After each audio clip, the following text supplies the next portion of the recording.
రైతులందరికీ నమస్కారం. ఈ రోజు తెలుగు పేపర్లలో వచ్చిన ముఖ్య వార్తలను తెలుసుకుందాము.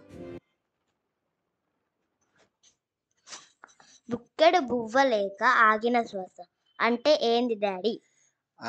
ఇది ఒక ఆకలి చావు గురించి రాసిర్రు ఈరోజు ప్రధానంగా. బుక్కెడు బువ్వ లేక ఆగిన శ్వాస అంటే ఇది మన మహబూబ్ నగర్ టౌన్లో జరిగింది. సో వాళ్ళకు తినడానికి తిండి లేక ఏం లేక 4 రోజుల నుంచి కేవలం నీళ్ళు మాత్రమే తాగుతున్నారట. తాగి పిల్లగాడు ఆల్రెడీ కొంచెం వికలాంగుడు అంట, పెద్ద అబ్బాయి. సో ఆ వికలాంగుడు అయినందుకు 4 రోజులు అంటే తినకుండా ఉండలేకపోయాడు పిల్లగాడు. సో అదే ఆకలి మంటకు చనిపోయాడు అనమాట. సో దీని డీటెయిల్స్ వచ్చేసి, కుటుంబాన్ని వెంటాడిన ఆర్థిక ఇబ్బందులు, 4 రోజులుగా నీరే ఆహారంగా తీసుకున్న తండ్రి కుమారుడు, తినడానికి తిండి లేక ఓన్లీ నీళ్ళతోనే టైం గడిపారనమాట. దివ్యాంగ కుమారుడు మృతి, స్వచ్ఛంద సంస్థ సాయంతో ఖననం. అంటే అంత్యక్రియలు కూడా స్వచ్ఛంద సంస్థ వచ్చి చేసిరంట. సో నారాయణపేటకు జిల్లా కోటకొండకు చెందిన బాలరాజు శశికళ 14 ఏళ్ల క్రితం వివాహమైందంట. వీరికి 2 కుమారులు అంట. అయితే పెద్దవాడు 8 ఏళ్ళు అంట, అబ్బాయికి దివ్యాంగుడు అనమాట. అంటే కాలు చేతులు చక్కగా లేనట్టున్నాయి. సో అట్లా వీళ్ళు మహబూబ్నగర్కి వచ్చి సెటిల్ అయ్యారనమాట. మహబూబ్నగర్లో ప్రేమ్నగర్ వచ్చి ఇల్లు అద్దెకి తీసుకొని ఉంటారంట. ఈ బాలరాజు గతంలో కాటన్ మిల్లులో పనిచేసిండట. ఆ కాటన్ మిల్లు మూసేసిన తర్వాత మన గవర్నమెంట్ హాస్పిటల్ ఉంది కదా, దానికి ఎదురుగా ఉన్న ఒక హోటల్లో పనిచేస్తున్నట. పనిచేసి ఇట్లనే ఇంకా మందుకు అలవాటు అయ్యి తాగడానికి బానిసాయి ఇంకా ఓకే ఇబ్బందులు పెడుతున్నట. అట్లనే ఊర్లో ఒక ప్లాట్ కూడా ఉంటే అమ్ముకొచ్చినట. 8 లక్షలు వస్తే అంతా కొంత డబ్బు అయిపోయిన తర్వాత ఇంకా మిగతా తీసుకొని భార్య శశికళ అంటే ఆమె తీసుకొని చిన్న కుమారుని తీసుకొని ఇంట్లో నుంచి పోయిందట. 8 నెలల కింద పోయిందట. సో అట్లా అయిపోయిన తర్వాత ఇతను ఆడ ఈడ వడప దడప పని చేసుకుంటా అట్లా ఇట్లా టైం పాస్ చేసిండు. కానీ ఇంకా లాస్ట్కి వచ్చే వరకు తినడానికి తిండి లేక కేవలం నీళ్లు తాగి ఎన్ని రోజులు ఉంటారు ఒక మనిషికి.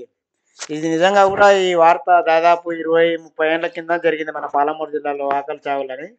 సో మళ్ళీ ఇప్పుడు చూస్తున్నామంటే చాలా ఘోరంగా ఉన్నాయి పరిస్థితులు. ఇటువంటి వారిని గుర్తించి ప్రభుత్వం నిజంగా వారికి సాయం చేస్తే బాగుంటుంది. ఎందుకంటే ఇది చాలా అవమానకరం. మనం పాలమూరు జిల్లాలో ఆకలి చావులు జరిగి ఈ కాలంలో, ఈ కంప్యూటర్ కాలంలో, ఈ కంప్యూటర్ సాఫ్ట్వేర్ కాలంలో, ఏఐ కాలంలో, ఆర్టిఫిషియల్ ఇంటెలిజెన్స్ కాలంలో మనము బీద వాళ్ళని ఐడెంటిఫై నిజంగా కూడా ఎవరు కూడా చావాలని తినకుండా అయితే ఉండరు. ఎంత ఇబ్బందులు ఉంటేనో ఆ తండ్రి కొడుకుకు ఇప్పించలేకపోయి ఉంటాడని నాకు అనిపిస్తుంది. నిజంగా చూస్తే బాధ అనిపిస్తుంది. ఇతనే ఈ ఫోటోలో కనిపిస్తున్న అతనే ఆ అబ్బాయి వాళ్ళ తండ్రి. ఇతని పేరు బాలరాజు. ఆఖరికి మనకు ఈ అబ్బాయిది అంత్యక్రియలు చేయడానికి కూడా వాళ్ళకు డబ్బులు లేక ఏం చేయాలనో దిక్కుదోచక ఉంటే పాపం ఆ స్వచ్ఛంద సంస్థలు వచ్చి ఆయనతో సాయం చేసినట్టుంది. నిజంగా కూడా గవర్నమెంట్ దీని మీద సీరియస్గా దృష్టి సారించాలి. మహబూబ్ నగర్ అంటే ముఖ్యంగా మన రేవంత్ రెడ్డి జిల్లా, ఇది సొంత జిల్లా.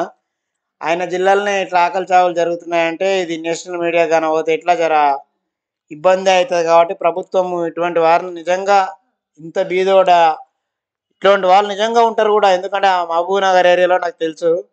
గతంలో ఒక ఆమె అయితే అసలు కొత్తగా పెళ్లి చేసిన బిడ్డకు, కొత్త కొత్త ఇంటికి వచ్చిన అల్లునికి బిడ్డకు బట్టలు పెట్టడానికి డబ్బులు లేక కూడా సూసైడ్ చేసుకొని చనిపోయిన సందర్భాలు ఉన్నాయి ఆ మహబూబ్ నగర్ ఆ సరౌండింగ్స్లో.